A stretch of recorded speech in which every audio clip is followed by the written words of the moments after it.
बिस्मिल्लाहिर्रहमानिर्रहीम। अस्सलामुअलैकुम। क्या हाल है दोस्तों? ठीक हो? वालो खुश हो, राज़ी हो? अच्छा दोस्तों, आज सुबह मैं आया इधर खूत है पट्ठे लैन। बड़ा प्यारा सर सब्ज़ आया। मेरा दिल किता यार दोस्तों की शेयर काटना। तो दूसरी गल, अज जेह्ड़ा तारीख है 19 तारीख है, पहला महीना 2022। अजकल जेह्ड़ा मेरे कोल जेह्ड़ी गड्डी है वो तुहाड़े दिखाने आं। जेह्ड़ी मैं जिस ते अजकल सवारी करना वो तुहाड़े शेयर करने आं।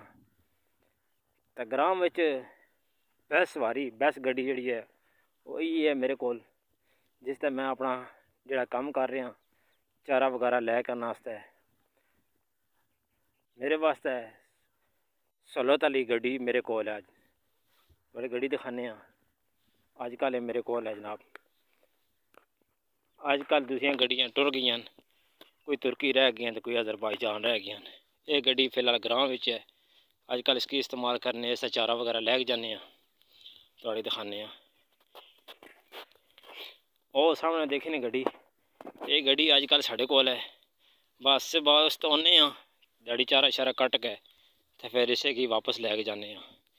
ये गड्डी अजकल मतलब कैसर कोल है, इस ते सारा काम होना है। मैं दोस्तों की शेयर कर रहा। तो दूई नाल जेह्ड़ा फ्री विच नाल टुरे है वो भी तुहाड़ी दिखाना, जेह्ड़ा मेरे नाल होना है मेरी हिफाजत वास्ते और मेरी गड्डी ने हिफाजत वास्ते। वो देखा ने ये दोवां ने हिफाजत वास्ते साढ़े कोल है। ग्रां विच ये दो चीज़ां जेह्ड़ियां न वो जरूरी होनियां न। ये हिफाजत वास्ते होना है जनाब। नाल आया है, नाल अपनी गड्डी आई है। बस मज़े नाल पट्ठे शट्ठे कट्टने कट के ते चारा कट के ते घर चले जाने। अजकल मसरूफियत जेह्ड़ी है वो यही है। याद उसी 2000